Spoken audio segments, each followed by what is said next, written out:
બોલો સ્વામિનારાયણ ભગવાનની જય, રામચંદ્ર ભગવાનની જય। પુણ્ય પવિત્ર રામેશ્વર ધામ એટલે રામ સેતુ માટે પ્રખ્યાત એવું આ તીર્થ છે। ધનુષકોટીની નજીકનું આ તીર્થ જેને જટા તીર્થ કહેવામાં આવે છે। પ્રભુ શ્રી રામે અહીં પોતાની જટા ધોયેલી બહુ પૌરાણિક તીર્થ અને સાથે નીલકંઠ વર્ણી પ્રભુ પણ અહીં ખૂબ રોકાતા અને ધ્યાન કરતા।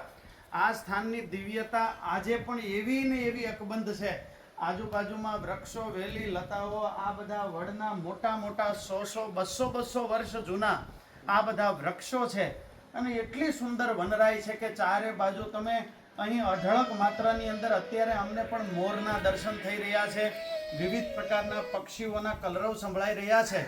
ત્યારે પ્રકૃતિના સાનિધ્યમાં નીલકંઠ પ્રભુને આ સ્થાન ખૂબ ગમતું।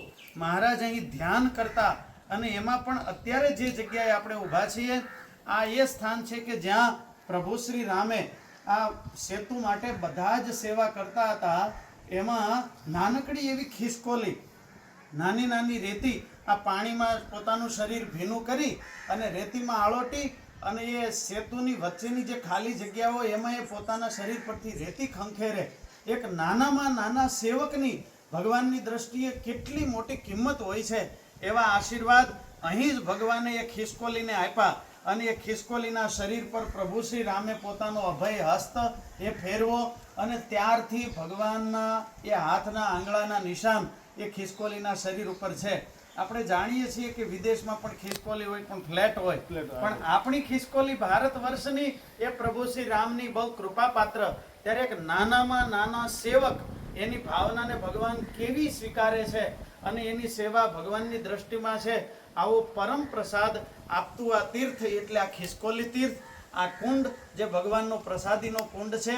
આ સ્થાનના ભાવ અને પ્રેમથી આપણે દર્શન કરીએ અને બહુ ધ્યાનનું સ્થાન છે। ત્યારે આપણા જીવનમાં પણ એ પરમ ધ્યાન એ આવે અને નીલકંઠ વર્ણીને સંભાળીને મહારાજનું ધ્યાન અને માનસી પૂજા કરીએ એવી મહારાજના ચરણોમાં પ્રાર્થના।